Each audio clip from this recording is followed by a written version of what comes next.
Hi, good evening, everybody. Welcome to CMAA's 39th Annual Gala, the virtual edition or 2020 edition. I'm Kate Kogirin from Channel 7 from ABC 7 Chicago, and I'm so pleased to be returning this year as your Mistress of Ceremonies.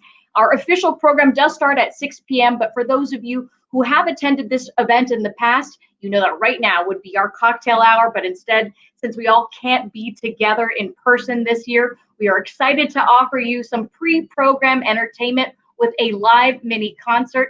And so now I'd like to introduce Laki Siap, former board member and longtime friend of CMAA, to introduce the artist. We've got Laki in the house.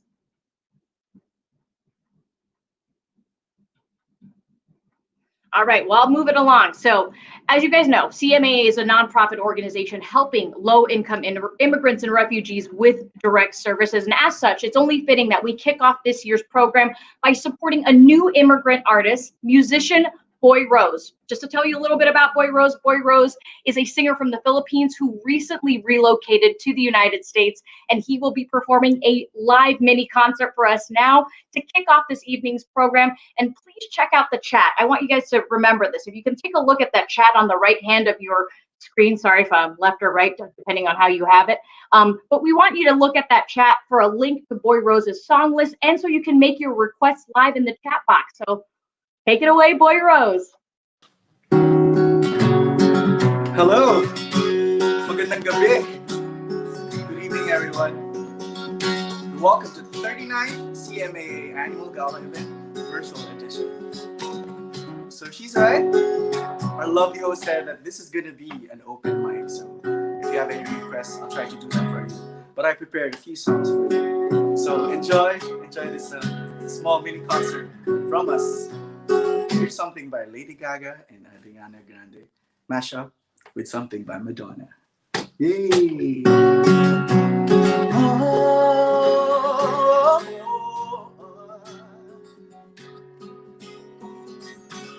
It's coming down on me.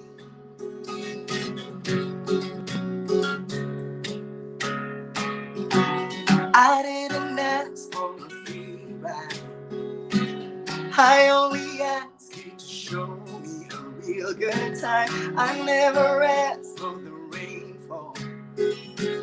At least I showed you showed me nothing at all.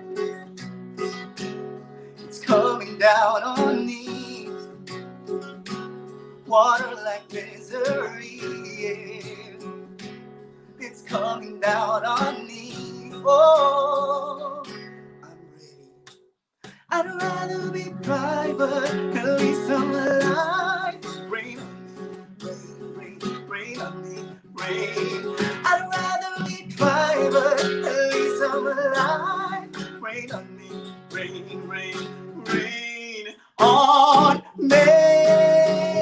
Hey, oh.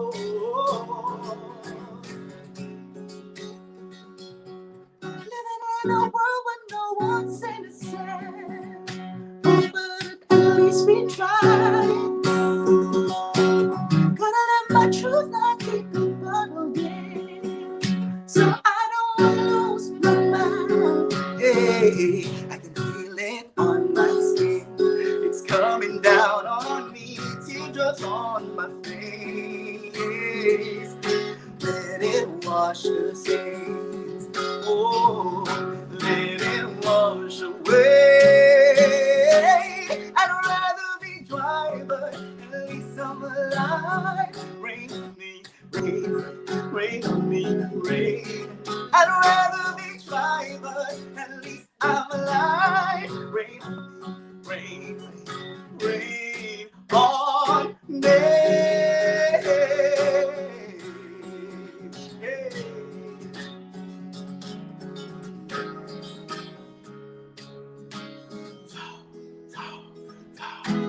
If you're at home, you should do some poses. Hey, come on.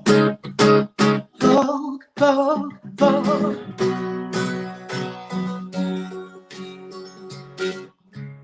Look around. Everywhere you turn is heartache. It's everywhere that you go. You can try anything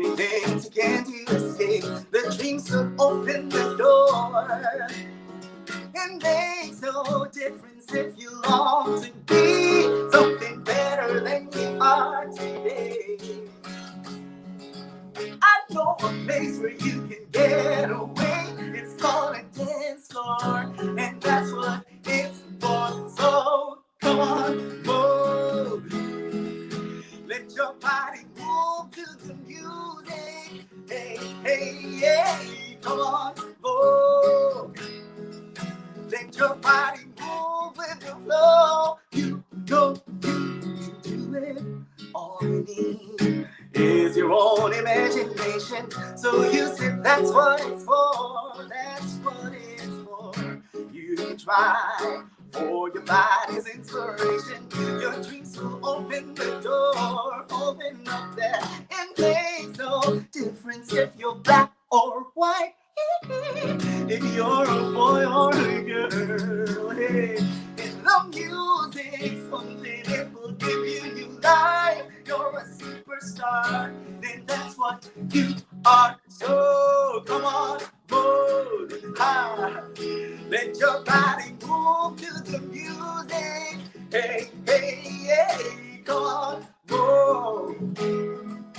Let your body move with the flow. You know you can do it. Oh, oh, oh. So you got to let your body move to the music. Oh, you got to let your body go with the flow. 'Cause I'd rather be trying, but at least I'm alive. Rain on me, rain, rain, rain on me, rain. I'd rather be trying, but at least I'm alive. Rain on me, rain, rain, rain on me. Come on. Oh, yeah. You got to let your body move to the music. Oh, you got to let your body go with the flow. Oh, oh, oh, you got to vo, vo, vo, vo. Yeah, yeah. Thank you so much. Wow, I can read your comments, guys. Thank you. Sorry, I can't reply immediately, of course, because I'm singing.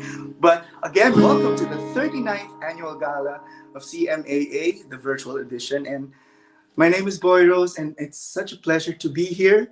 I'm still new to all this virtual concert experience, but I'm very happy to be able to share my talent with you guys and the music. It's always fun to do music, especially during this time. So I actually, before this, there are a few requests already sent to my DM. One from Miss Christy Gunowan, the NFALA president. I'm gonna be playing your song after this one. Whew! Saya nun. Para akong full band, mag-isa.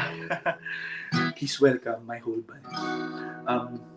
I'd like to dedicate this to our kababayans back home who are currently, trying to survive the typhoon. So this is something from the Disney classic Pocahontas. This is very timely, and I think we can all take care of Mother Nature and paint the colors of the wind. You think you own whatever land you land on. The earth is just a dead thing you can claim. But I know every rock and tree and creature has a life, has a spirit, has a name.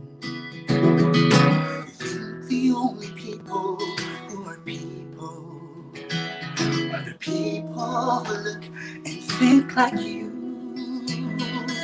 But if you walk the footsteps of a stranger. You'll learn things you never knew. Have you ever heard the wolf cry to the blue corn moon? Or ask the grinning bobcat why he grins? Can you sing with all the voices of the mountains?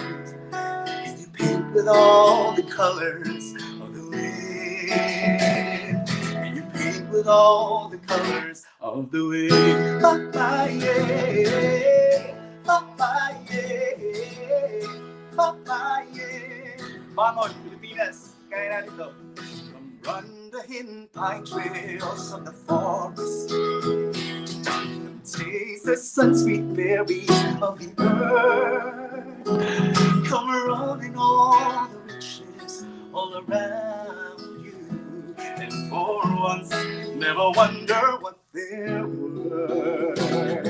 The rainstorm and the river are my brothers. The heron and the otter are my friends. And we're all connected to each other in a circle, in a hoop that never ends. How high does the sycamore grow? If you cut it down, then you'll never know, and you'll never hear the wolf cry to the blue corn moon. For whether we're white or coppered skin, you need to sing with all the voices of the mountains. You need to paint with all the colors of the wind. You can own the earth and still all you own is earth until you can paint with all the colors of the wind.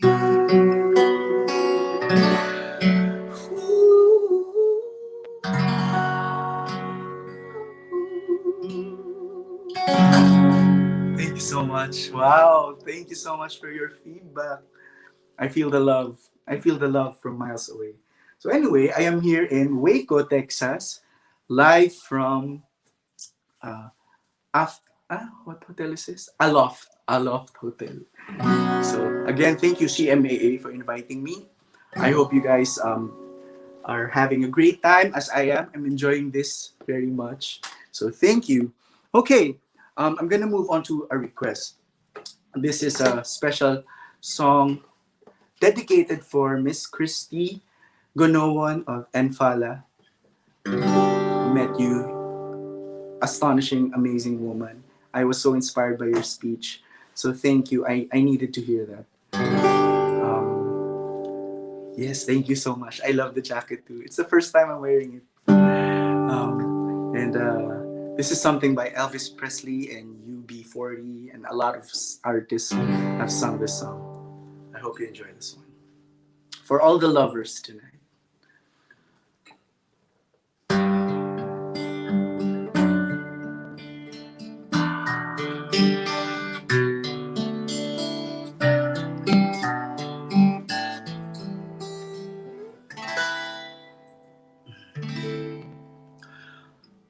Wise men say only fools rush in, but I can't help falling in love with you. Shall I stay? Would it be a sin if I can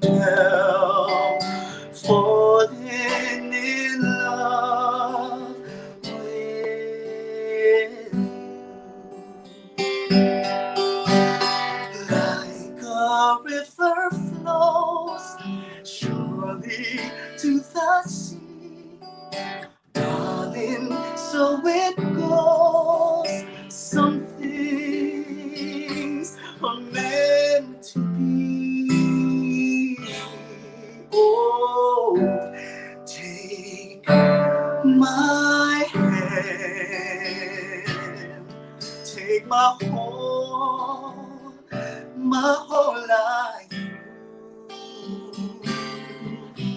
If I can't help falling in love with you.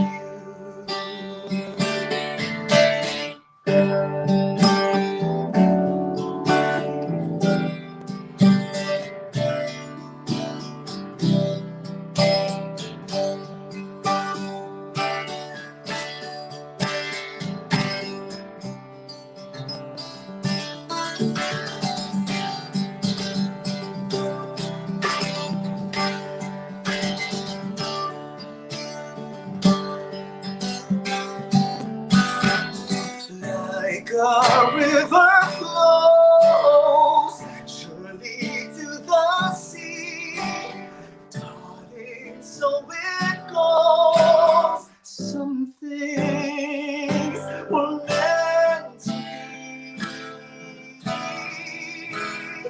Take my hand, take my whole life through. Oh, if I can't help falling in love with you. Oh, if I can't help falling in love with you.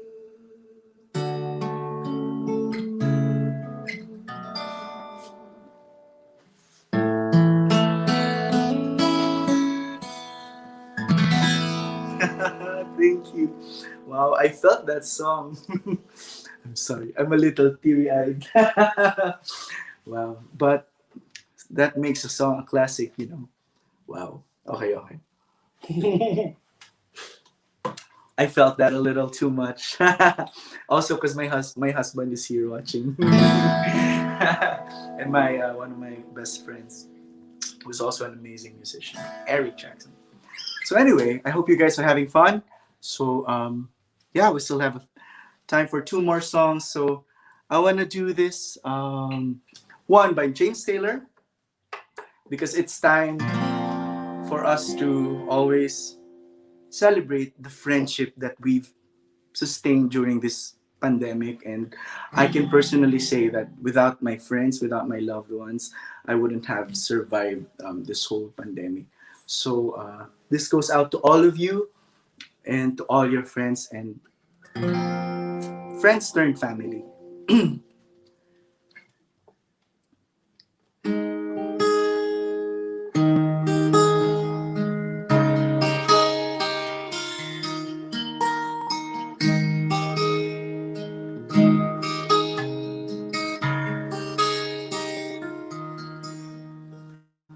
And I never thought I'd feel this way. And as far as I'm concerned, I'm glad I got the chance to say that I do believe I love you. And if I should ever go away, well, then close your eyes and try to feel the way we do today. And then if you can remember, sing with me. Keep smiling, keep shining, knowing you can always count on me. For sure, that's what friends are for. In good times In bad times, I'll be on your side forevermore.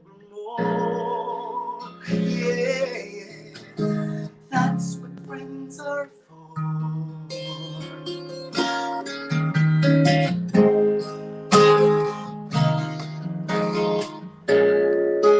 When you came and opened me up, now it's so much more I see.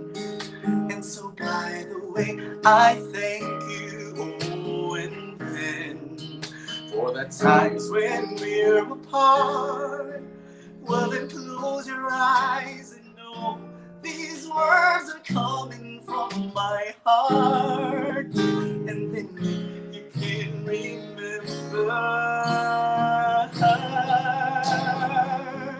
Keep smiling, keep shining, knowing you can always count on me. For sure, baby, 'cause that's what friends are for, yeah. In good times, in bad times, I'll be on your side forevermore. That's what friends are for. Keep smiling, keep shining, knowing you can always count on me. For sure, baby, 'cause that's what friends are for. Sing with me, come on. In good times, in bad times, I'll be on your side forevermore.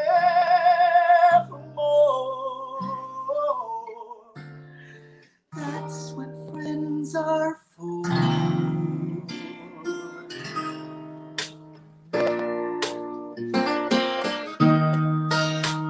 You know this song, sing with me. When you're down in trouble and you need a helping hand, and nothing, oh, nothing is going right. Hey, close your eyes and think of me, and soon I will be there to brighten up even the darkest nights. Let's go. Let's do this. Come on. You just call out my name. That's right. And you know wherever I am, I'll come running. Oh, yes, I will, to see you again.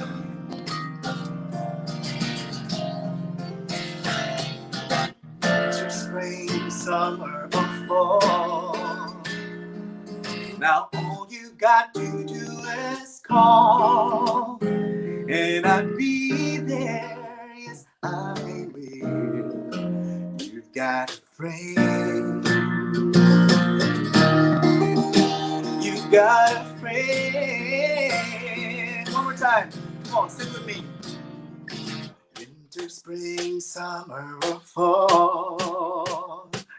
Now all you got to do is call, and I'll be there. Yes, I will. You've got a friend. Thank you so much. That has been my set for tonight. I had so much fun. I swear, medyo bitin. But I read all your comments and I wish I can list them all down and see you guys another time. Don't worry, I live now in America. Thank you so much, CMAA, and this is the opening for your 39th annual Gala virtual edition.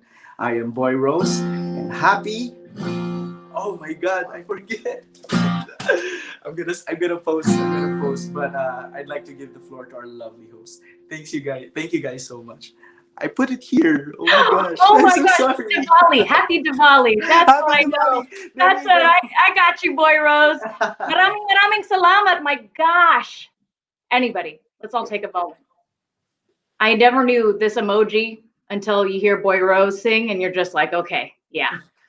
Everyone, please support, please all give a virtual round of applause. We all have emojis, so we can use those in that comment box for Boy Rose. What true talent. We want to thank everybody for all of your requests, and we want to make sure you feel free to continue adding those comments in that chat box. I had some fun reading them myself, and as you notice, we're highlighting them on your screen right there. There was one in particular where I loved, I think it was Lindsay Michael, who wrote, "Who's cutting onions in my apartment?" No, yeah, I'm not crying, you're crying. That was just a wonderful performance. Now, for those of you who are just joining us right now, welcome to CMAA's 39th Annual Gala, the virtual edition in 2020. As mentioned before, my name is Kate Kogirin. I'm a reporter for Channel 7 for ABC7 Chicago, and I will be your mistress of ceremonies. This is my second year in a row, and happy to be back. Now, as you may know, this year's theme is Beyond Essential, as we highlight our COVID relief services and pay tribute to our community care program, wherein our home care aides visit the homes of elderly and disabled clients, assisting them with basic needs services, which has been especially important during this pandemic. Fittingly, it also happens to be National Family Caregiver Month. So what better time to recognize the important contributions of all of these essential workers? You guys are so valuable. We are so grateful to you. And so if you can, please refer to that description box below for our full program booklet. You can see that scrolling down the screen. Now I feel like I'm sort of anchoring a live newscast in addition to doing a gala. Now, we will be, now to kind of shift gears and move us along, we're going to be observing the national anthem, and I know you guys are going to join me in welcoming back the amazing Boy Rose. Oh, say, can you see by the dawn's early light what so proudly we hailed at the twilight's last gleaming, whose broad stripes and bright stars through the perilous fight o'er the ramparts we watched, were so gallantly streaming, and the rocket's red glare, the bombs bursting in air, gave proof through the night that our flag was still there. Oh, say does that star-spangled banner yet wave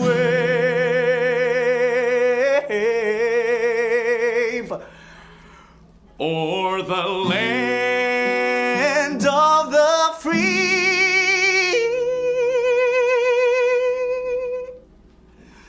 and the home of the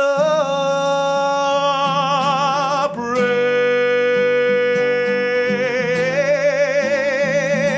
the brave, the brave.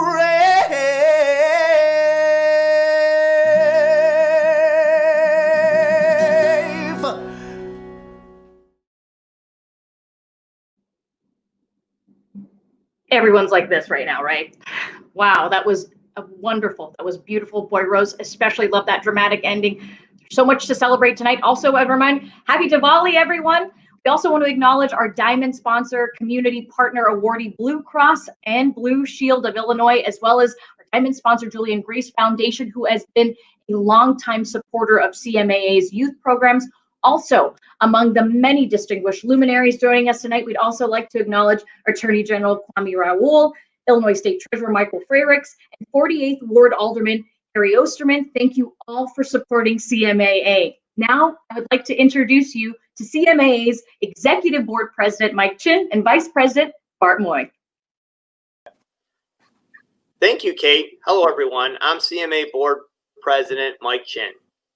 I'm honored to be with all of you tonight as we raise money for an incredible organization. CMA was founded 39 years ago by ethnic Chinese refugees from Vietnam. who had come to the United States after the Vietnam War. What started as an endeavor with 2 part-time employees has now broadened to an agency with over 300 employees, providing services in Chicago and surrounding suburbs, going as far west as Elgin. Can you believe that CMA has been providing services to the immigrant and refugee community for 39 years? CMA offers a wide array of social services, including youth programming, job training, and placement for adults, housing and food assistance, English language classes, citizenship and naturalization services, and most recently, an Illinois Small Business Development Center. Though we have continued each of these services, we have also introduced new services to address the enormous need our community has faced in the light of the COVID-19 pandemic. Next, please welcome Executive Board Vice President Bart Moy. Thank you, Mike. As you may have noticed by now, our annual gala looks and feels a little different this year. Instead of gathering for an evening of dinner and programming, we are celebrating virtually from the comfort of our homes tonight. Although we are not together in person, it is wonderful and reassuring to know that you are all with us virtually, and your support for the low-income immigrant and refugee community is radiating through the screen. As you all know, COVID-19 has had a devastating effect on the economy, which has disproportionately impacted our community of low-income immigrant clients. CMAA is proud of how quickly we have pivoted as an agency to provide virtual services with minimal disruptions, as well as launching new COVID relief services to address the influx of community need. And of course, the main reason we are all here tonight are amazing essential home care aides in our community care program who continue to go to work in person every day to provide excellent caregiving services for the homebound, aging, and disabled client communities. This evening, through client stories and different videos, you will hear more about our COVID relief efforts, as well as the incredible work of our community care program. I now would like to introduce Senior Coordinator for Elderly Care and Social Services, Shavana, who has helped CMA's COVID relief, cash, and rental assistance programs. Thank you, Bart. We appreciate all that you do for public safety for the city of Chicago under Mayor Lightfoot. My name is Shivana Shrestha, and I'm honored to speak more about CMA's COVID relief efforts. Because of this pandemic and its devastating impact on the economy, we are seeing many families in our community that have been left struggling with most basic and essential needs, the largest of these expenses being housing. CMA is therefore extremely proud to have partnered with the City of Chicago's Department of Housing to distribute 2 rounds of rental assistance funds, totaling almost $600,000 of cash awards given directly to the clients for housing. In the second round of housing, which is currently ongoing, eligible families struggling with their rent payments have been able to apply for 2 months of housing assistance, up to $3,000 per family. CMA is honored to be the only AAPI agency selected for this effort. Thanks to all the philanthropic support, CMA has also been able to establish an internal cash assistance program to support clients with all their urgent needs, such as groceries, medicine, and childcare by giving out microgrants of $400 to $500. CMA staff themselves have quickly responded to meet our clients' most pressing needs by providing heightened case management services to address the needs that have arisen due to COVID, such as mental health support and assistance for parents struggling to navigate their children's remote learning. Our amazing staff took it upon themselves to learn the processes of applying for the unemployment benefit to support those clients who have lost their job, a tedious process in itself. Even our youth department participants took action by organizing and holding a food drive for food insecure families of Uptown.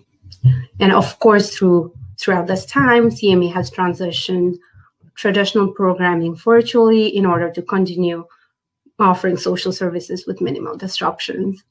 With exception for our community care program, which still happens in person. You'll hear more about these services later in the program as well.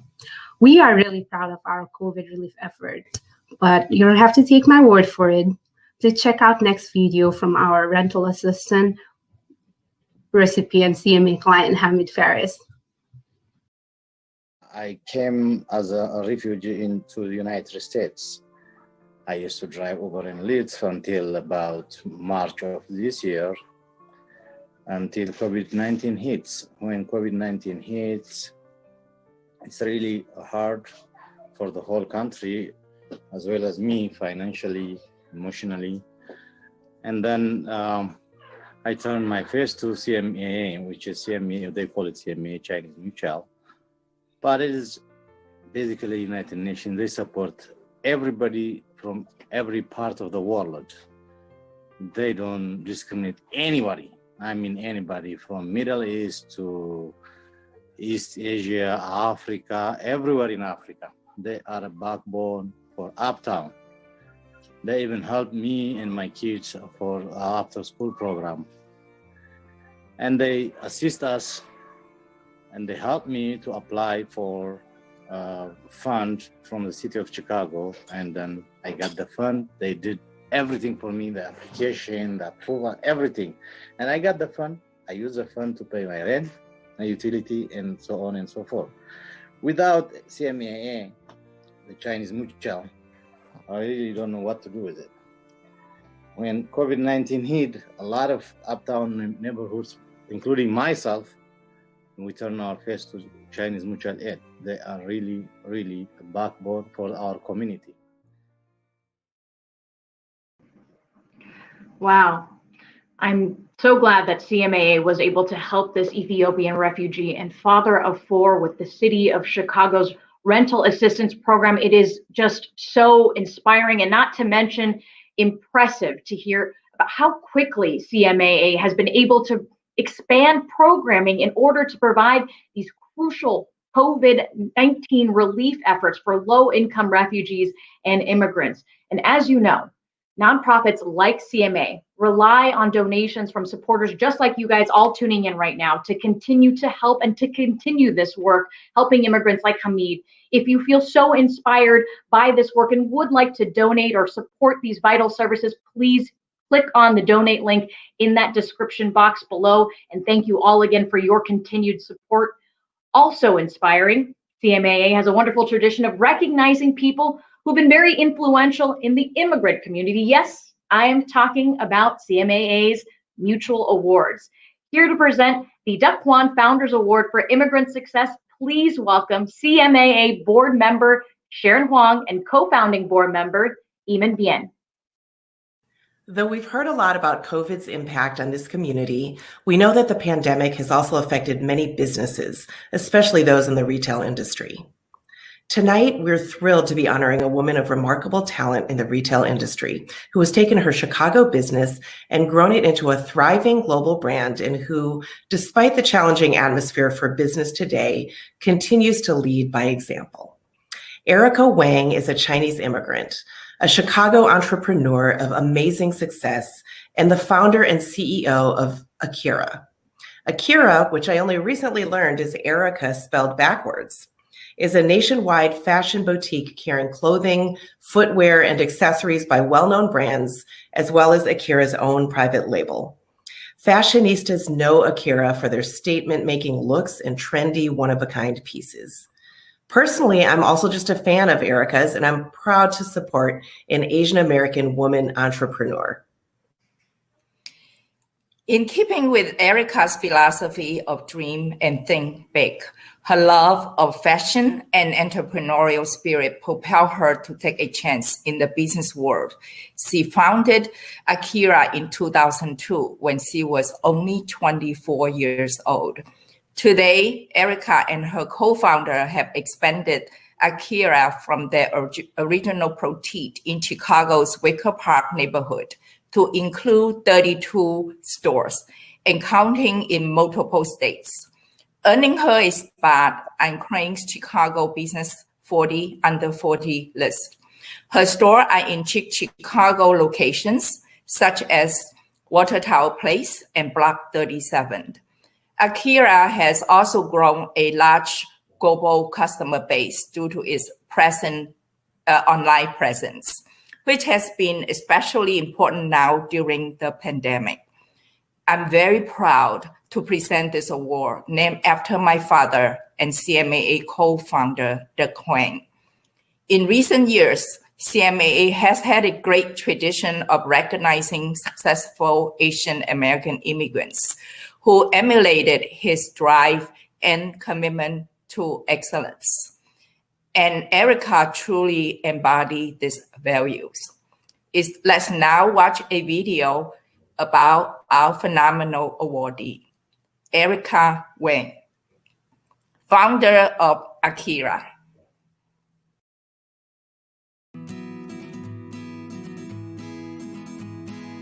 I moved to the US with my parents at the age of 10. My mom was a teacher in China, and when she moved here, she decided to become a server at a restaurant. She worked many years and saved every penny that she had, and she decided to open a restaurant.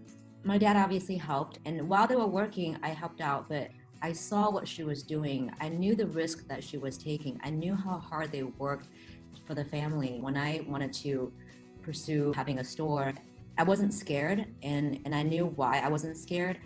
Mostly it's because I saw my parents kind of go through that, and seeing how hard they worked. I was able to learn, observe, and understand that risk-taking is part of life, and if you don't take risks, then there are really not that much rewards at the end of the day. So I packed my bags and I moved to LA. While I was in LA, I met some people in the fashion industry, and I thought, this could be a really good idea for Chicago, because at the time there wasn't a fashion scene in Chicago at all. And I thought to myself, there's no reason why Chicago can't have a better fashion scene. And when the light bulb moment went up, it occurred to me that there's no reason why I can't do it. There's no reason why I can't try. I contacted my business partner, Eric, and I told him my idea of opening a store in Chicago. And he was like, this is the dumbest idea ever. Like, why would you want to open a women's fashion boutique? After a while, I did more research, and I decided that, you know what, I'm going to try it. And if you don't come on board with me, that's fine. But I think you're making a mistake. And shockingly, Eric said, you know what, I'll do it with you. And so we started the business in 2002 with one boutique on North Avenue. 18 years ago, when we started the business, the mission that we talked about was, and it still is, to provide the trendiest fashion at affordable price point. And that mission hasn't changed since we started.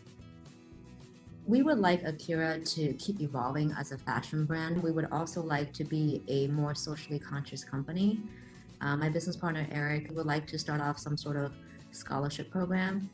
Also, Akira has been doing a lot of roundups for transactions, and we have been donating to some of the local communities.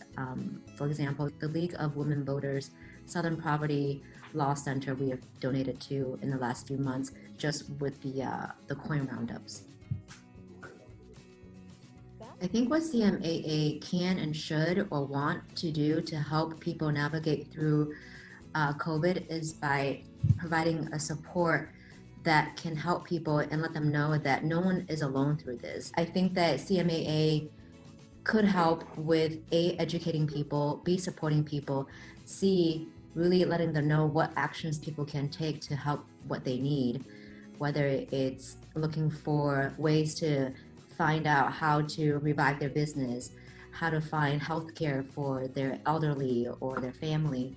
And at the end of the day, no one has to go through this alone. And if CMAA can support that sort of emotional, mental, and even some sort of tangible help to let people know that we are here, CMAA is here to help everyone get through this, that would be a good thing to do.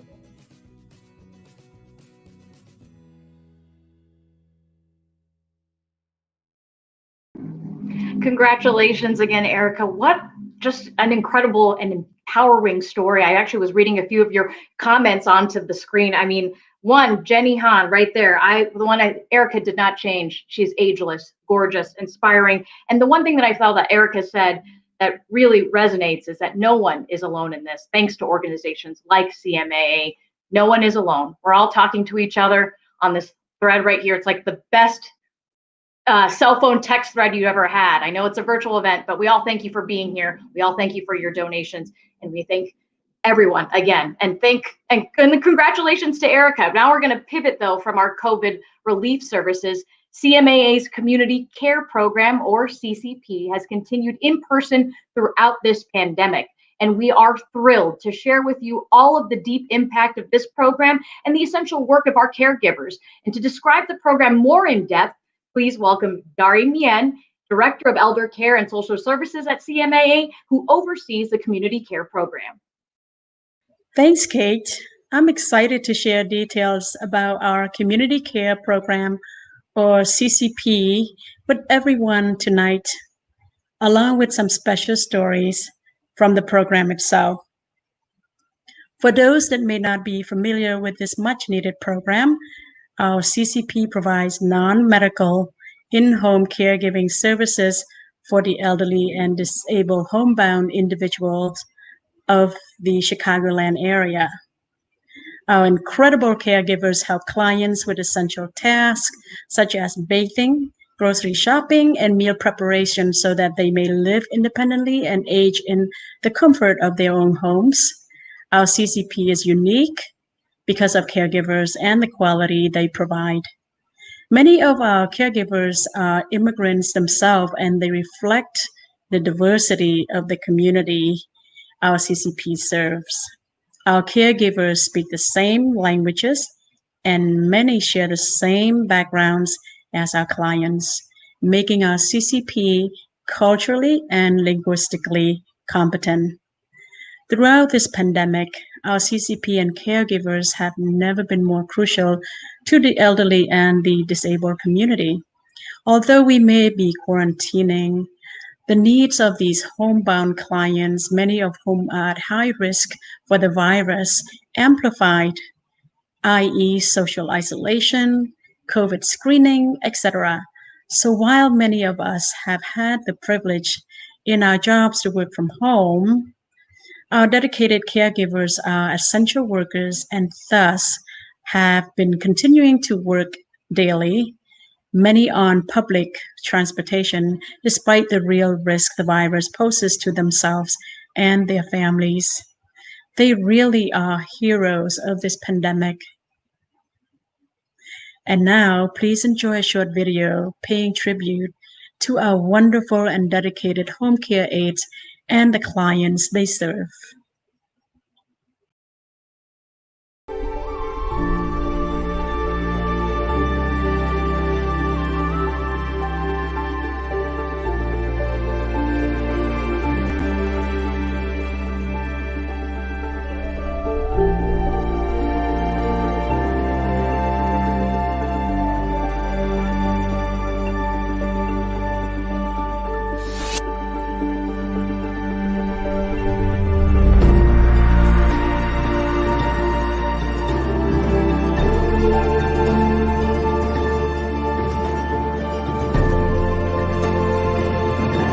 My name is Sinakon Malisai.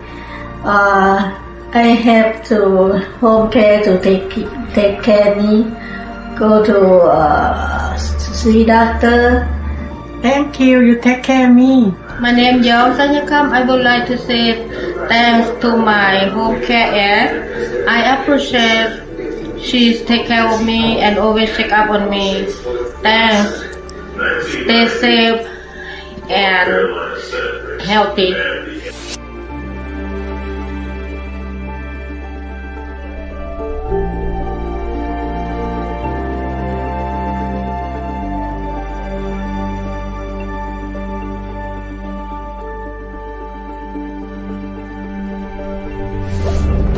Hi, I'm Nikki. I'm a caregiver with CMAA and I love my job. I'm really lucky because most of my clients end up sort of feeling like family, and so I have, I don't know, a couple extra grandmas or aunts or what have you lying around that I get to see every week. I'm lucky because I'm still working during this time, and I'm grateful to do it because these people really need someone to be able to do basic things like go to the grocery store and things like that for them. I'm honored to be a part of it. Thanks.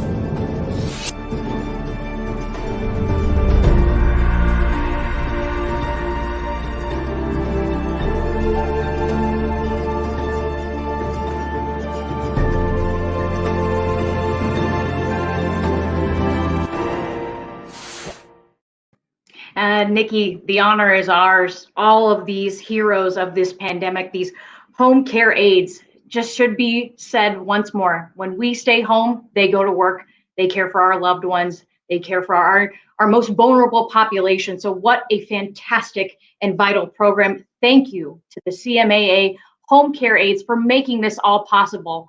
You are truly essential heroes. Next up, we have CMAA Associate Director Morley Patel and CMAA Associate Board Member John Tao to introduce our next awardee. My name is Morley Patel, and I am Associate Director of CMAA. We could not do the work we do without the support of community partners, and this year we are thrilled to present our Community Partner Award to Blue Cross and Blue Shield of Illinois, who is also a Diamond sponsor. CMAA's community care program is so thankful to Blue Cross and Blue Shield for partnering with us in providing these essential home care services. This partnership has directly translated into impacting the lives of Chicago's elderly and disabled homebound individuals and their families. As Dari mentioned earlier, our CCP caregivers are essential workers that ensure their clients' well-being, which is especially important during these uncertain times. This work would not be possible without partners like Blue Cross and Blue Shield of Illinois. We are also grateful for BCBS's philanthropic support and the time their employees have spent volunteering with CMAA. My name is John Tao, and as an associate board member of CMAA and BCBS employee, I am especially thrilled that these two organizations have joined forces on such a meaningful and consequential program. This pandemic has really put into perspective that the health and well-being of ourselves and our loved ones is paramount, and without programs like the CCP, this would not be possible for all of us. Let's watch a video showcasing the significant and instrumental support of Blue Cross and Blue Shield of Illinois. We are honored to receive this year's Community Partner Award from the Chinese Mutual Aid Association. CMAA has been around for more than 30 years, really impacting the lives of more than 1.3 million individuals all across its geography and really providing great culturally competent support. We are very, very aware of how one's environment has a big impact on their health. So this year in particular, with the COVID-19 pandemic, it has really exposed the health equity gaps that exist today. When we can partner with the CMAA, they know those communities really, really well. And so they know how best to connect with that community and help use resources that we can provide to really have the greatest impact. In the early days of the pandemic, we decided to really rapidly launch some COVID rapid response grants, $1.5 million to nonprofit organizations all over the state. This was a combination of 75 $20,000 grants, and was purposefully released that way throughout the state in the quickest way possible, because we knew that these community-based organizations would be able to use those dollars in the quickest way to help impact the basic needs of the community, which is around health education, access to health, as well as things like housing and job placement. The community care program at CMAA is pretty impressive. It's a lifeline for so many individuals who are homebound, and certainly we know that an individual's health isn't only impacted by visits to the doctor's office, it's also impacted by numerous social determinants of health. No one organization can do it alone, so it's important that we can partner with other organizations throughout our communities throughout the state. So the Chinese Mutual Aid Association is one example of that, where we have distributed a number of grants across the state so they can have the most immediate impact across our communities.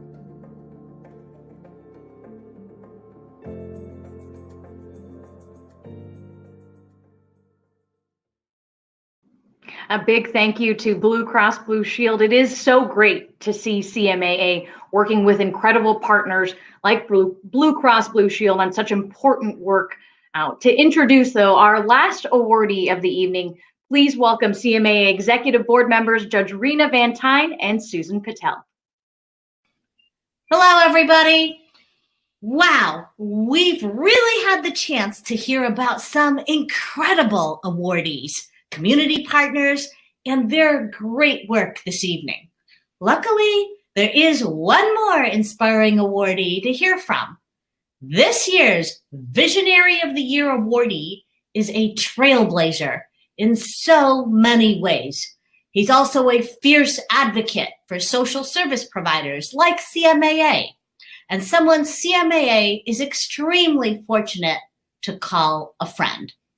This year's Visionary of the Year awardee is Illinois State Senator Ram Villavalam.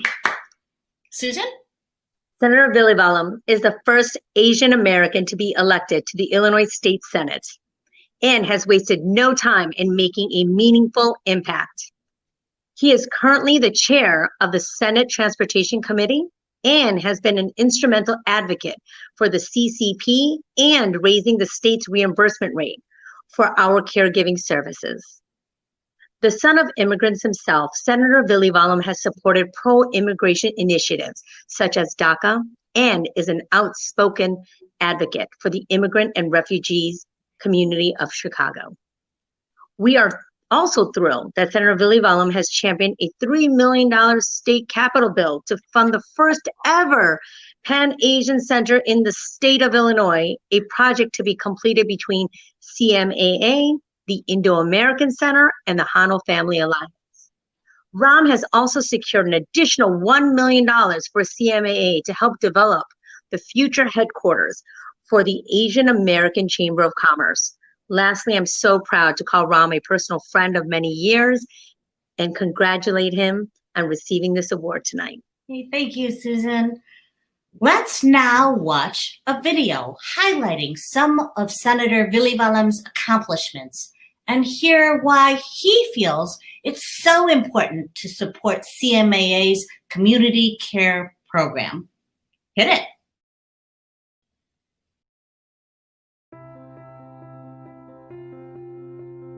My name is Ram Villavalam, the state senator for the 8th District, which includes about 21 neighborhoods in the city of Chicago. Quite simply, I'm the son of Indian immigrants. My parents came here in the 1970s. My dad came in 1975. My mom came with my 2-year-old brother in 1976. He's not 2 years old anymore. He acts that way sometimes, but that's just between you and me. But they came at that time, and it was a struggle. They were an engineer and teacher in India, but they couldn't get those jobs when they got here. My dad worked as a dishwasher, and my mom worked as a cashier for $2.30 an hour. And eventually my mom went back to school, and my dad was able to find a job in engineering. And after 25, 30 years of a career in public service, we were able to move to the middle class and, experience why they came here, which is that opportunity for them and for their kids to seek a better life. And that's something that sticks with me every single day. When I walk into the Capitol, when I walk onto the Illinois Senate chamber floor, when I walk into my district office, when I'm out in the community meeting people, I remember that struggle because we still have so many immigrant families facing that same struggle. And that's who I'm fighting for. It's personal for me as an Asian American, as an Indian American, to be in the Illinois General Assembly. I want to make sure that communities like ours have a voice and a seat at the table. I look at an organization like CMAA and the incredible work that you all are doing on a daily basis to provide services for our community. You all are on the front lines. You are the lifeline for these seniors, these immigrant families. And so it is our responsibility, not only as me as an elected official in the state of Illinois, but the entire state, to ensure that we're supporting organizations like you all so that you can do the work that you're doing. And that's why I fought to increase the rates of reimbursement for the community care program and ensure that immigrant services funding is available to organizations like CMAA. There is no question that we wouldn't be able to deal with this pandemic and get through it without our essential workers. I will first to say that we need to make sure we acknowledge them, thank them, and then we need to make sure that we're implementing policies that will positively impact their life. We need to make sure that they have a living wage. We need to make sure that they have sick leave. We need to make sure that they're treated with dignity and respect. And I know that CMAA does that for their home care providers. We need to make sure also, though, that we're giving CMAA and other organizations like CMAA the tools and resources to continue to do that. And so I would first and foremost say thank you, thank you, thank you to the home care providers that provide home care for seniors and all the other essential workers for the work that you're doing. And secondly, please know that you have an ally, you have a champion, and someone who's not going to just say thank you. We're going to back it up. We're going to back up our talk with walking the walk and making sure we implement policies that will benefit your lives.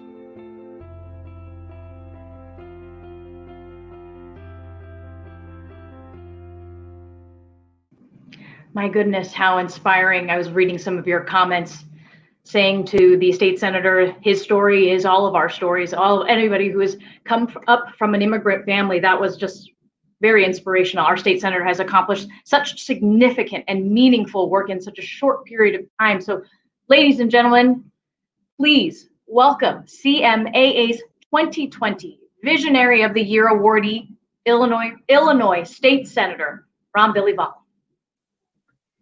Thank you. Thank you so much, Kate. And thank you to Susie and Rena for that incredibly kind introduction. It is so great to be with you all. My plan was to wear a full suit with the tie, but my wife vetoed the tie. And so here I am. So please accept me as I come today. It's a special, I do want to give a special thank you to Dennis, Merle, Emily, the board at CMAA, and the rest of the CMAA team for putting together such an incredible event. We were jamming, my 2-year-old, our son Rohan, and our cousins and my mom and my wife were jamming during the music presentation. But how about it? An amazing event from an amazing organization during an unprecedented time. And so just thank you so much for putting together this event. I'm so honored to receive this distinguished award. It's heavy. I could pick it up, though. It weighs probably about the same as my 2-year-old. But I am so honored and so humbled by it. And it means such a great deal to me. And I was watching the program and hearing about so many different stories. It reminds me of how important the work that we're doing is right now. And it fires me up to keep going. And look, there's no question the last year has been difficult in so many ways. And I would say in particular for our Asian American communities, as we've not only had to navigate the pandemic and economic downturn, but we've also had to face this surge of discrimination targeting our communities. And I think it's absolutely great that we have this event and we're doing others, because it's so critical that first and foremost that we be together, that we celebrate together, that we continue to remind each other that we're in this together in terms of our immigrant communities.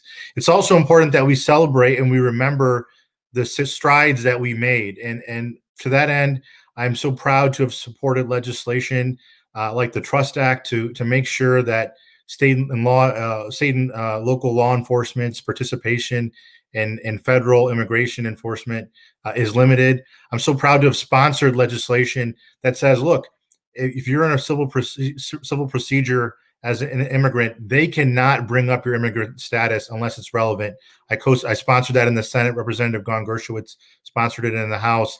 And these are the types of legislation that we can try to move the ball forward for our communities. I'm also proud to have worked and spearheaded the capital funding project known as the Pan Asian American Community Center. It's something that is incredibly important to our community, a space for all of our Asian American communities to come together to make sure we're providing services to our seniors, our children, our immigrant families. And I saw in the chat as well, Kate, my immigrant story is not like not unsimilar to what you all have in terms of stories, right? What are we taught? We're taught to make sure we take care of our elderly, make sure our kids get a quality education, make sure that our communities are vibrant and safe. And so it's great to have a Pan Asian American Community Center, to be able to see that visual of all of our different communities coming together is not only beautiful, but I think it sends a message that we are one community and you need to take us seriously because we are here to stay. And so I think that's something that is definitely been on my mind. And I have to give a special shout out to Dennis Mondiro for his vision and his work on this as well. There's no question that he has helped spearheaded this. Let's be real for a moment. It's hard to get all of us Asians on the same page. We have a lot of different languages and cultures and ethnicities. and religions. And so to get all of us on the same page to move this forward, it takes a great team. And Dennis and Irene and Angie are part of that. And lastly, I'll just end by saying, please keep the faith. You know, we're in the middle of this pandemic and the economic downturn. And as I mentioned before, you know, our communities are being targeted, you know, in a particular way. I know, you know, the Asian American Caucus and myself have worked to make sure Governor Pritzker, Mayor Lightfoot, Attorney General Raul, and they've done it. They've made actions and made statements to ensure that discrimination will not be tolerated. And so please keep on keeping on, as they say, and we're in this together. And lastly, I'll just close by saying thank you again to all of you at CMAA. Thank you to the essential workers that we're recognizing today. None of what we do would be possible without them.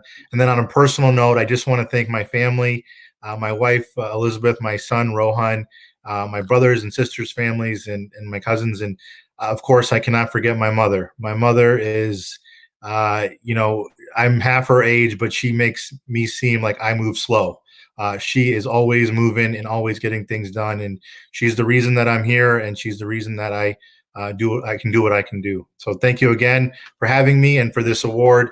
I'll never forget it. Thank you. What a good son. He made sure to mention his mom. So Mama Billy Vollum there, big shout out to you.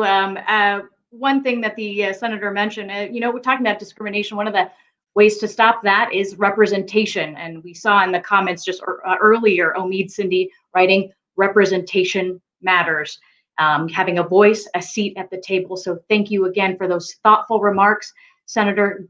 And to everyone who's tuning in and who I'm watching these comments on the side, again, I call it my favorite text thread, but on a virtual gala here. But we want to say good evening to all of you guys again. And just to move us along we want to share with you the impact of the community care program and how it has the impact it has on the client themselves, so you can just truly understand how essential this service is. So please enjoy this story from Nitin Ratsaphone, one of our home care clients. Last year, I was diagnosed with a rare form of bone marrow cancer. I had to quit my job because of the side effects of chemotherapy. My body ached and I was so weak, I could not even make my own bed in the morning. Around the same time, my son was laid off from this job in manufacturing due to the COVID-19 quarantine. So now we both out of work and struggling. Then my friend told me about CMAA's community care program because of my son needed a job and I needed so much help due to the cancer. He got a job as an in-home aide with CMAA and became my caregiver. Now my son helped me do everything. He drives me to doctor's appointments. He gets my medication from the pharmacy and makes sure I'm taking them. He prepares food for me and help me taking a shower. He even give me a massage when my body is hurting. CMAA's CCP also helped me sign up for a meal delivery service for when my son is not there to cook for me. CCP is such an important program for people who need assistance like me who live independently. I am so grateful for my son and for the CCP, not only because he takes care of me, but because he has a job again during this difficult time. This program has helped both of us tremendously. My life is so much easier because of the CCP. Thank you so much, CMAA. I appreciate that.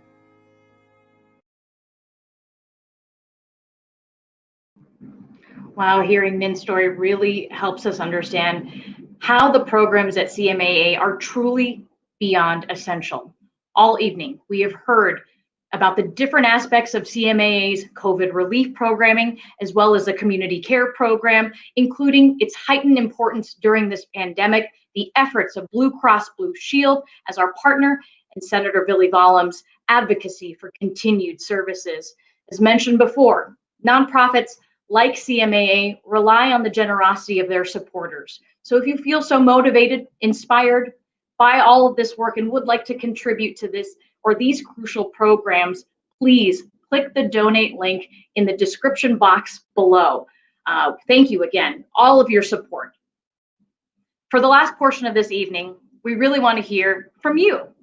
I'm excited to share that for the first time, really for the first time, we will be having a live fireside chat with a very, very special guest, an AAPI pioneer in TV and film, who is also the daughter of Chinese immigrants, Chicago native actress Lauren Tom. Although she needs no introduction, you will recognize Miss Tom from a little-known sitcom, Friends, and from the blockbuster film, The Joy Luck Club, as well as her voiceover work for the animated series Avatar: The Last Airbender and Futurama. With this conversation, we will have the opportunity to learn more about Miss Tom, from her family's immigrant story to how she navigated the crazy world of Hollywood. And to interview Miss Tom, we are very, very, very lucky, and I know I'm biased when I say this, to have her longtime friend and Fox 32 Chicago news reporter, Joni Lum. I'm going to pause here. I want to share a story about Miss Lum here. Representation matters, right? There was one morning where Miss Lum and I were working alongside each other. I work for ABC, she works for Fox. We were working alongside each other. I forgot my makeup. I sat there, pre-pandemic, keep this in mind. Who did I get to go to? Knocked on Joni's car and said, hey, can you help me out? Brought me an entire kit. So representation matters more than just politics and news.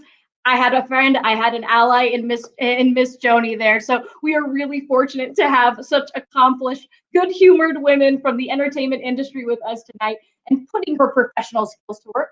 Miss Lum will interview Miss Tom, and all of you will have a chance to ask your burning questions live. So just type your questions on that chat box to the right hand of your screen. So ladies and gentlemen, grab your emojis, everything, all of that to help me welcome actress Lauren Tom, interviewed by reporter Joni Lum. Hi ladies, how's it going? You are so cute.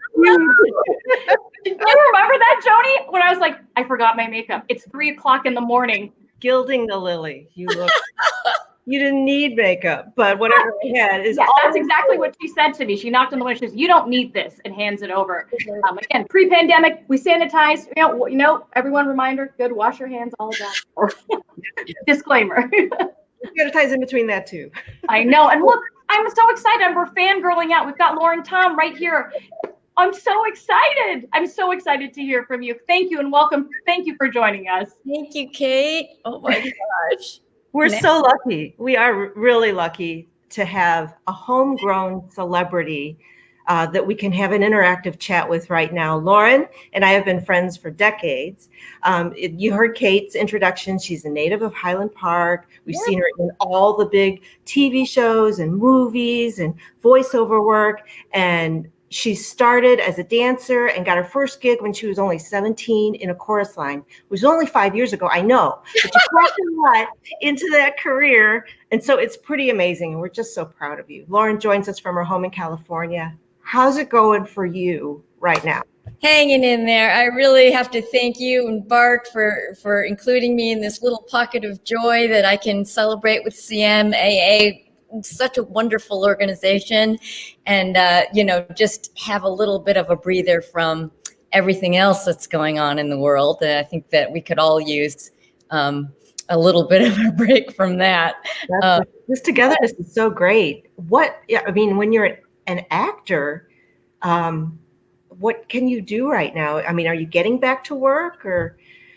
I am, and it's very surreal. I'm on a show right now called Goliath, which is on Amazon Prime. It's with Billy Bob Thornton.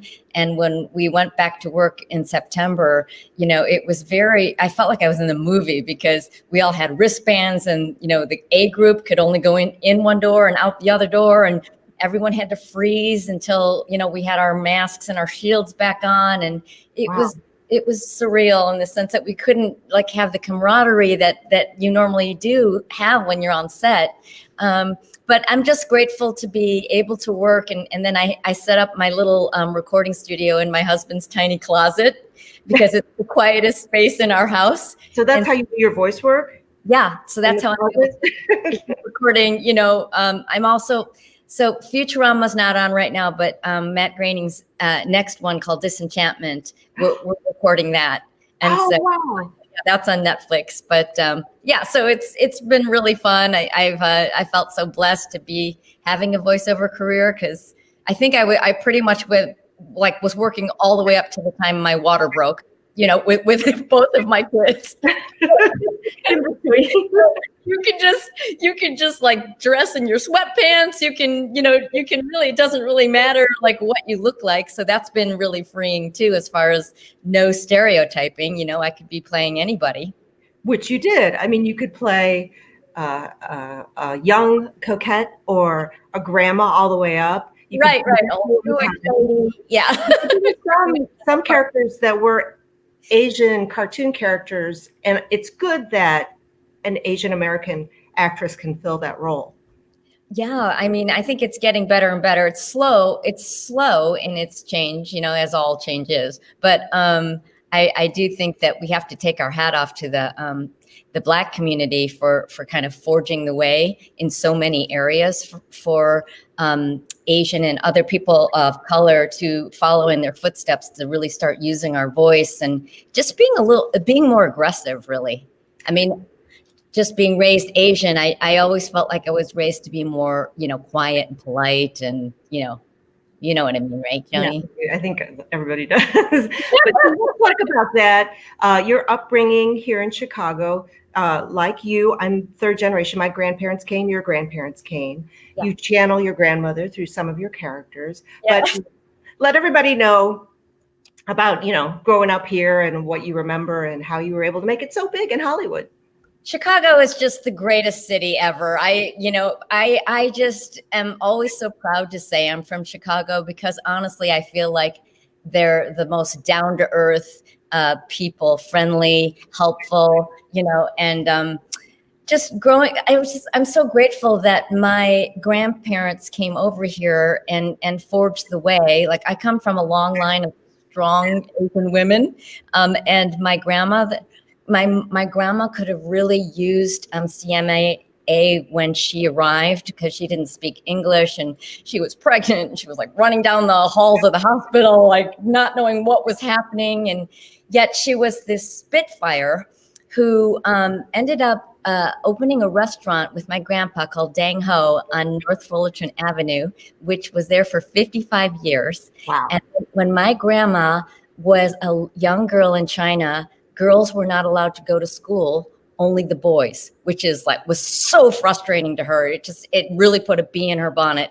So she secretly saved money from Dang Ho restaurant in Chicago over a course of years. And then she had the first school built in her village of Hoi Ping, China. Sending money back? Yes, sending money back, having a building built, the first school where boys and girls were allowed to attend. Wow. Oh, wow. I mean, yeah. I mean, that's probably when people ask me, what's the proudest moment of your life? I'm like, that was one of them because I got to be there with her for the ribbon ceremony, right? And at the cutting of that historic moment where, you know, there was some equality finally with gender. And then, of course, my mother, her daughter, like also no wilting flower. She's no slouch. I'm sorry, I'm bragging a little bit, but it's like one of the opportunities that I have to be able to talk about my mom and my grandma and how proud I am of them. And, you know, my mother, you know, has always been an activist, and she founded the Center for Asian Arts and Media at Columbia College in Chicago to support young Asian folks into going into the arts, because that was not a thing when she was growing up, and she always wanted to be an artist. But you know the whole drill: education, you know, scientist, doctor, not the arts, right? Right. And so the Obama administration gave her a Champion of Change award in 2013, I think. And so, you know, So there's my grandma, and then there's my mom, and then there's me. No. Cartoon voices, you know? Well, it's a non-traditional role. And, your parents probably wondered what you were doing going into the arts. Yes. But you're up there with that long legacy of important women who have made a difference. And whether it was intentional or accidental, you have broken ceilings and been the first in many, because you were the first friend of color in that show. Joy Luck Club was groundbreaking. We all know that. And then it took 27 years before another all-Asian cast blockbuster came along. Yeah. So like you said, change is slow. Change is slow. Well, thank you for saying that, Joni, because honestly, one of the things that touches me the most about my whole career is when young Asian people will come up to me and say, seeing you on Friends or whatever was the first time I ever saw myself on screen, and how healing that is. And so then that was like my first little taste of like, all right, well, maybe I have made some sort of contribution to society. But I have to say, I don't know if we mentioned Andy Mack on Disney.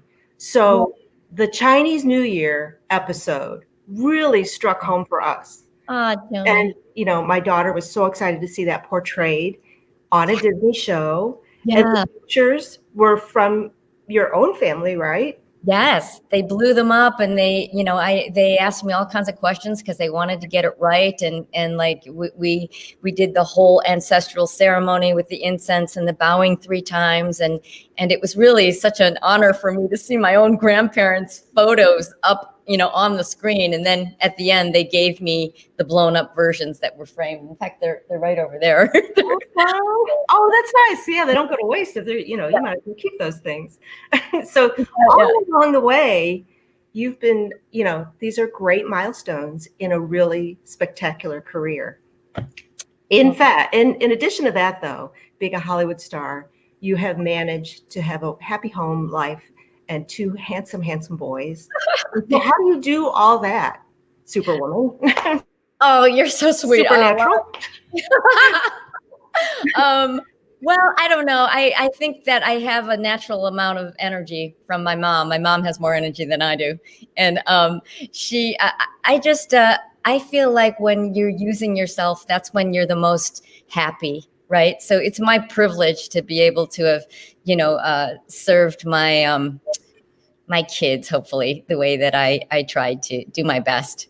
What do they think about your career? Their movie star mom. You know what? Take an interest? They get a lot of street cred from Futurama, actually. That's fun, right? A lot of their classmates really love that show, and so it's kind of like, and actually, I was able to get my little one Leo on Andy Mack for 1 episode. Which one's? I didn't realize that. Yeah, it's just 1 episode, and he got the nickname of Locker Boy because his scene was in front of their lockers. Okay. People thought he was cute. So that was really a special moment for me that I was able to have him on set and introduce him to the whole world, which is, like not it wouldn't be my first choice because it's such a tough business. Yeah. But as long as I could control some of it by having, making sure that his experience was good. Does he have the bug? Do either of them have the bug? Well, my little one, Leo, has a little bit of a bug, but he's also a hockey goalie. Right on. Oh, well, he's needed then. It's like into college. 2 different parts of his brain. Oh. And then the older one, Oliver, he's really invested and obsessed with politics. So he actually brought me into the whole world of using my voice more. It just felt like it was time because I had never posted anything political at all prior to these last 4 years. So you were a little more active, as were a lot of people, and young people, which is also great. Absolutely. It's just time. You got to kind of stand somewhere at some point. And it can be scary because I get a lot of my friends who are also in the public eye, to watch your followers on Twitter or Instagram kind of go down by 10,000 in one day is scary because, everyone has like a different point of view. So, but hopefully the people who followed me are the ones who should have been following me anyway, and the ones that fall off. You can't please everyone, right? No, the social media world is it's a scary world, but it's also pretty important. And so you're out there, you're on Instagram, you've got loads and loads of followers. Do you enjoy that? I actually do, because it's my way of sharing part of my life, and then also just spreading the word, because one of my favorite things to do is fundraise. And so that's a wonderful way to reach a lot of people, even though it's so hard to ask for money during this time when everyone's struggling. But could you guys please donate to CMAA while we're on here? Good job, Lauren. If you're able, if it's like not too much of a hardship, because the work is so wonderful. And I find that, like when people ask me, like, what do you do in order to lift yourself up during this difficult time? I find that if you can get up out of yourself and think about someone else and helping someone else, that to me is the best way to find a little pocket of joy. You know? Yes. When I encounter people, they say, give, it makes you feel good. It really does. It does. Chinese Mutual Aid Association does great work, and right now it's needed more than ever. And the cool thing about this virtual gala is that anything you give goes straight to the cause. There's no overhead, that we're not paying for dinner. Right. All of it. But it also, this virtual gala is so cool because it brings us all together, because we've missed each other so much. I'll bet. Yeah, and we can share. I don't know if we have do we have any questions from people who are joining us? I see a couple of things, but let's see. People are thanking you, Lauren, for using your voice to reach out. Mothers and children. Inspiring each other with intergenerational leadership. I love that too. Is there any, because you've done stand-up comedy, you've written your own material, you've been in movies, television, you've done voice work. What do you like best, or what is it you want to do? You know what my favorite thing is to keep switching it up. I love to rotate, like a drama, then do a comedy next, and then do voiceover. I like to. That's one of the beauties of being an actor, because there's a lot of insecurity, because you never know when your next job is. Yeah. But it's never boring. It's not like you're going to the same place every day. But I also like to. I was part of this game recently that came out called Ghost of Tsushima. It's a PlayStation game, and it sold like 2.3 million copies in its first day or something like that. Yeah. So there are a lot of people who are into video games right now because of the pandemic. And I have to say, acting-wise and creativity-wise, that was one of the most challenging parts I've ever played.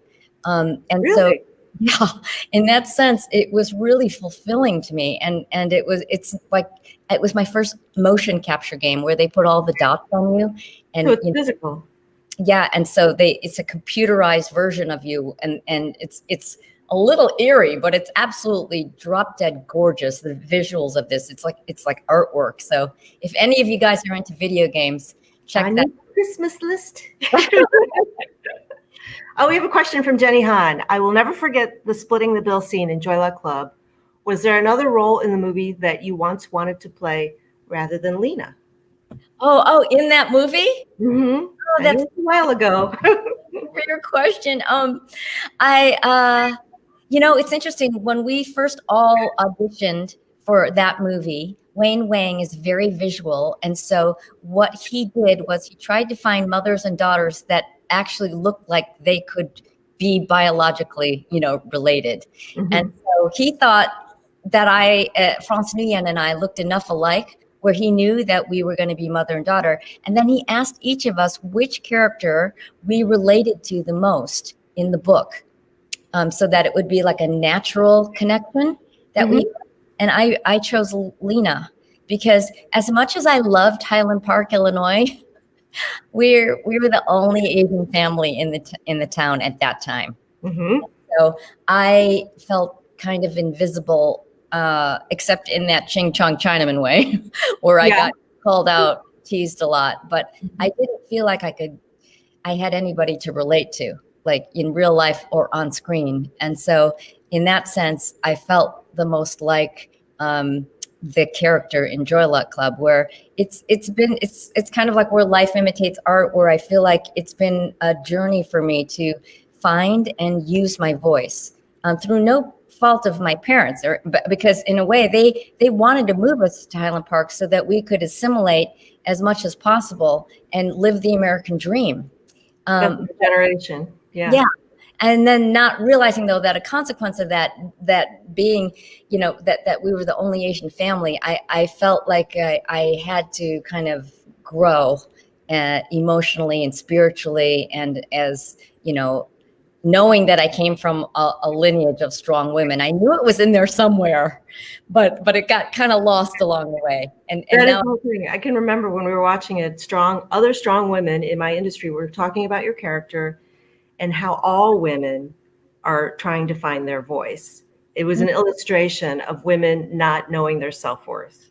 Yes. So it was really important. So true. Piece of movie magic. Along those lines, there's another question here. How are you dealing with the anti-Asian sentiment that is now revived out there? Or maybe it was always there, but we're seeing a lot of it. Definitely revived. I wrote a whole piece about in the year 2000 being called, you know, like a horrible racial slur, and how shocking that was to my system. It's all kind of coming back. And there was a campaign on social media that Run AP started, which is basically I am American, right? And so we put on these sweatshirts that says I am American, because I was born in Highland Park. You know, and it's just and your friend Amara Walker, who posted. Amara Walker is a CNN international anchor, and she used to work at Fox here in Chicago. And she was traveling for a story, and she posted recently that in one day she had 3 horrible racial attacks on her within an hour. It's crazy. Right, in the airport or something like that. And it became a lightning rod for people to have this discussion about anti-Asian sentiment, how you deal with it, and the difficulty of articulating it to someone who may not understand. She had police there telling her that she was not a victim of a racial insult. You know when you are. Yes. Yeah. But it's often hard to explain. Right.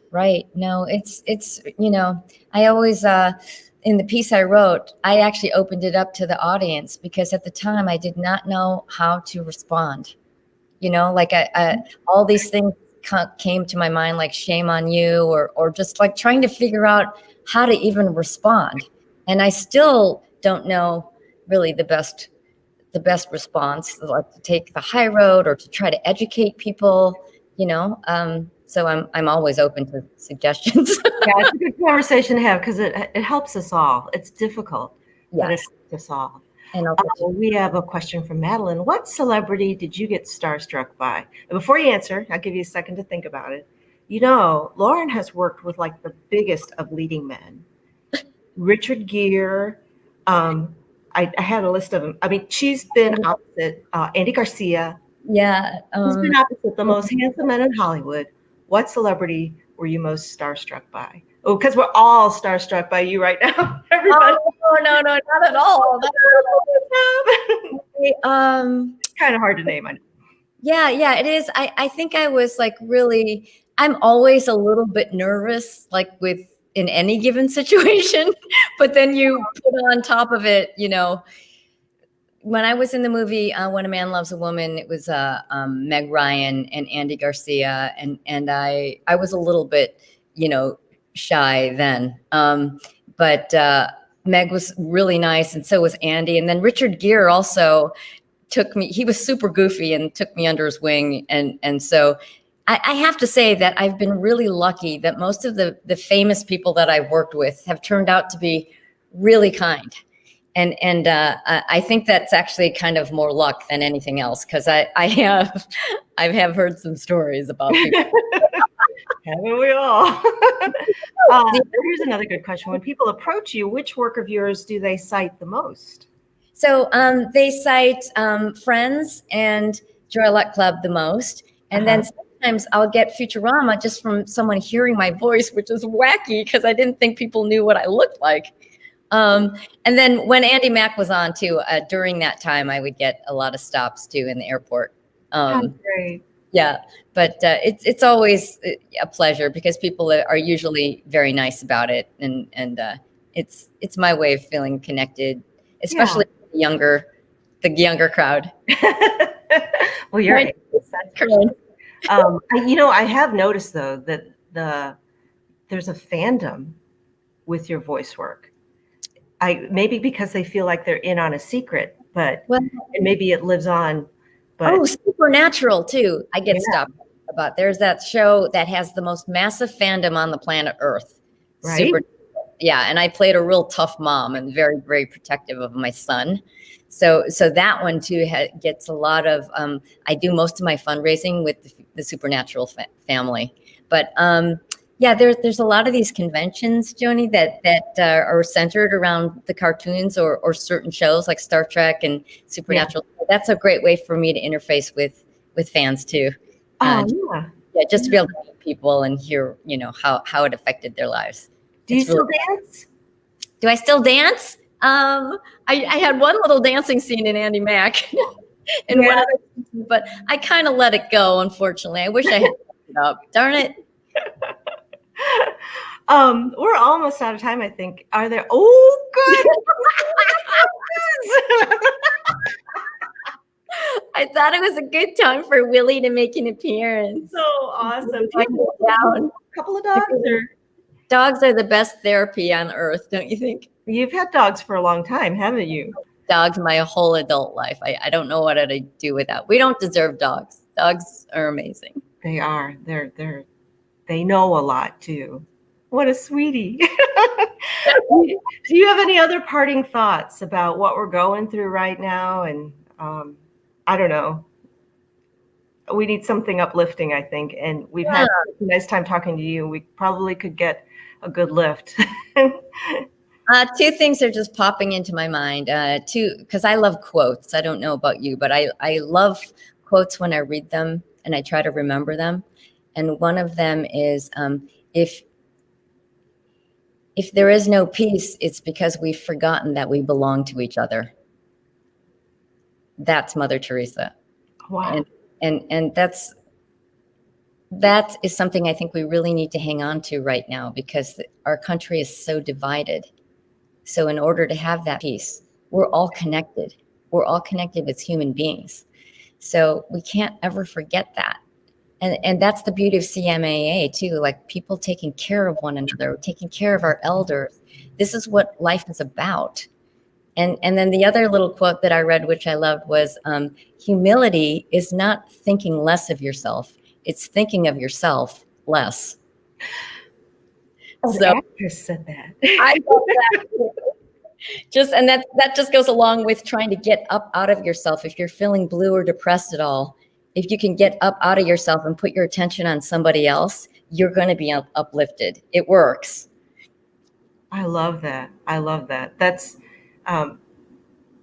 just beautiful. It puts CMAA's vision right out there as a reminder for all of us, the great work they do, how they were able to bring us together. Millie makes us smile. Oh my gosh, that's my favorite part of the whole night. Thank you so much for agreeing to be the one interviewing me, Joni. It's such a lift to see you. It's so great to see you too. For all of you who are at home, I got to go to Lauren's wedding. Oh my gosh. Yes, you are. 21 years of marriage. Oh, you have a good memory. Yep. That's the best wedding I've ever been to. Me, okay? It's so dark in here. Anyway. Well, we don't want to take up all your time. We know you've got other big Hollywood celebrity events to do. We're so glad that you were able to share time with us. Absolutely, my pleasure. Everyone. Chicago's favorite beauty starlet, our own Lauren Tom. Thank you so much for your support. Thank you. So great to see you. Bye, guys. Thanks for all your sweet comments too. So really sweet comments. We'll be looking through those while that's our fireside chat with Lauren Tom.